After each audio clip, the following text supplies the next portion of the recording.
existencial de las personas, personajes de la extrañeza de la vida cotidiana que se da en ese puente transoceánico, en esa hibridación cultural entre las tierras americanas, sureñas, latinoamericanas y la ciudad luz europea, entre la transición de la modernidad hacia la posmodernidad, o como dirá Cortázar, ese otro lado. Cortázar no solo inaugura un nuevo estilo narrativo, es un desconstructor de la literatura como forma de reflejo de la sociedad, del drama de la vida, de la novela costumbrista. Más allá de toda ontología existencial, de toda sociología literaria, lleva la reflexión filosófica al habla de sus personajes, a remetaforizar, a resemantizar y a recimentar la existencia. Si Rocamadour, ese hijo de la maga perdido en las cenizas de la supervivencia de un mundo imposible, Manuel encarna el embrión de lo nuevo en el crisol donde se decanta el habla balbuceante de los personajes del libro de Manuel. Cortázar publica sus historias de Cronopios y Famas y Rayuela en los tiempos que Raquel Carson publicaba La Primavera Silenciosa, 1962-63. El libro de Manuel fue escrito y publicado justo en los años de mi vida estudiantil parisina, entre el 69 y el 72, en los momentos en que se preparó y realizó la primera conferencia de las Naciones Unidas sobre el medio ambiente humano, celebrada en Estocolmo en 1972. Pero buscar las relaciones ocultas e inconscientes entre el espíritu cortasariano y aquel que animó la emergencia del pensamiento ambiental sería tal vez un forzamiento de la razón y de las circunstancias históricas. Aún así, si me permiten tal transgresión, pido a ustedes licencia para acercar estos dos mundos. No para leer la crisis ambiental en clave cortasariana, sino para abrir los oídos al eco del tiempo, dejar que la narrativa de Cortázar sea una caja de resonancia de la racionalidad ambiental que de forma subterránea, subcutánea e inconsciente alimentó mis reflexiones. Me dejaré llevar así por las coincidencias de expresiones y juegos de lenguaje, por el diálogo por contagio, como la risa, por el lúdico acercamiento de la textura de textos descontextualizados del propio Cortázar y aquello que en perspectiva histórica se anunciaba en la filosofía y que se fue configurando en el pensamiento ambiental para indagar en retrospectiva los gérmenes de aquellas vivencias cortasarianas que se mantuvieron vibrando y resonando como una música de fondo en la reflexión filosófica que anidó en la génesis de una racionalidad ambiental. Una idea crucial será el eje central de esta introspección. Esa idea, producto de una larga reflexión, es la aseveración de que la crisis ambiental es de origen y de fondo una crisis del conocimiento, de las formas como la civilización humana ha pensado, ha comprendido al mundo y a partir de ese entendimiento lo ha construido de cierta manera y lo ha destruido. En la década de los años 60, en el agotamiento del estructuralismo, en la saturación de la modernidad y el tránsito hacia la posmodernidad, la literatura fue absorbiendo la filosofía existencialista, toda esa nueva corriente de pensamiento que manifestaba en el decir literario la imposibilidad de regir la vida humana por medio de la razón. Las erupciones de movimientos sociales que buscaban emanciparse de la sujeción de los cánones de un mundo demasiado acotado, oprimido por una racionalidad social y política que había desembocado no solo en regímenes represivos y totalitarios, sino también en paradigmas totalizadores, totalizantes, que en su promesa de ofrecernos un mundo asegurado y transparente, habían desembocado justamente en la complejidad, en la incertidumbre y en la insustentabilidad. Todo provenía de una constatación y de una búsqueda, pues como afirmaba Cortázar en boca de alguno de sus personajes, todo está mal. La historia te lo está diciendo y el hecho mismo de estarlo pensando en vez de estarlo viviendo te prueba que está mal,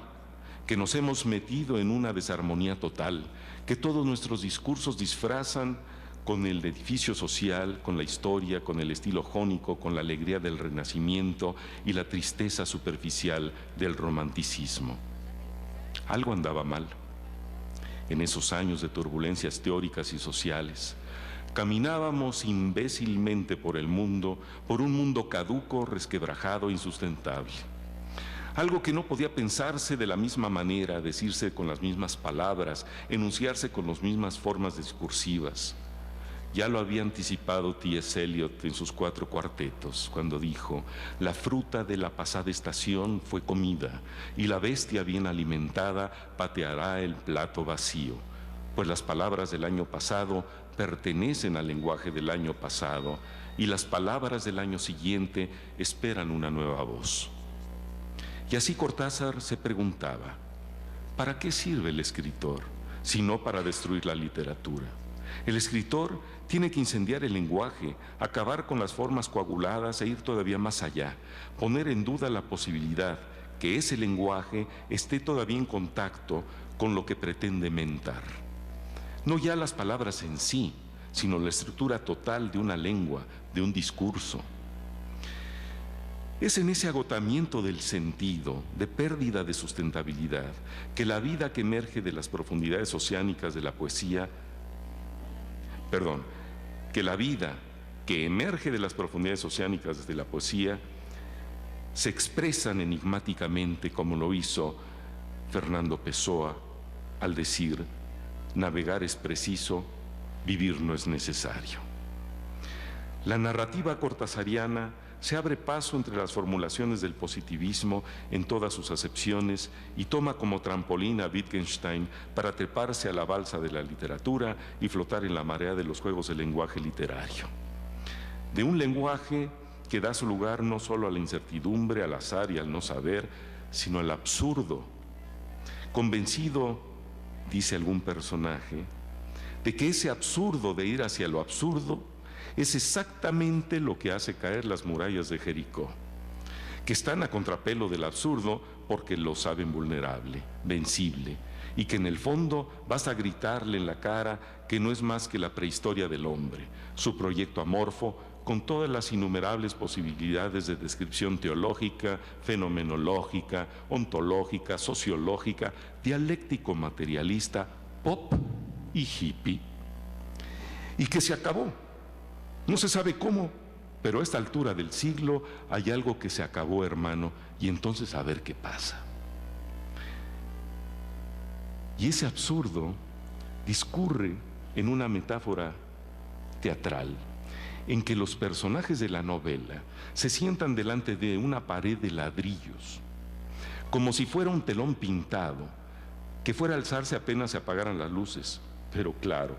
el telón no se levanta porque las paredes de ladrillo no se levantan. Pero aquí la metáfora también se equivocó. Pues si el telón de ladrillo no se levanta, el muro de Berlín habría de caer en unos años después. Derivado de otro absurdo, del de socialismo real. Señal de que algo se acabó y algo andaba mal. Pero hay otras murallas más resistentes, las de la racionalidad económica, que no se dejan caer tan fácilmente, aunque los síntomas y las señales estén ahí finalmente visibles en la crisis ambiental y financiera de un mundo que se ha acabado, en tanto que los espectadores del mundo siguen mirando a la pared como lo único posible.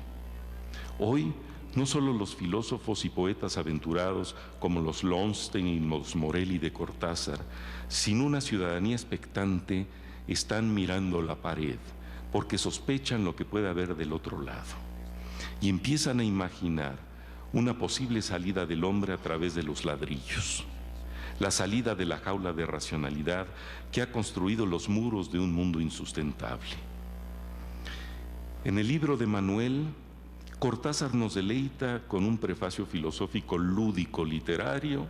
sobre la caducidad de los esquemas racionales en los que se inscribe la vida, pues como observa el que te dije, a pesar de ese obstruccionismo subjetivo, el tema subyacente es muy simple. ¿La realidad existe o no existe? En todo caso, es incomprensible en su esencia,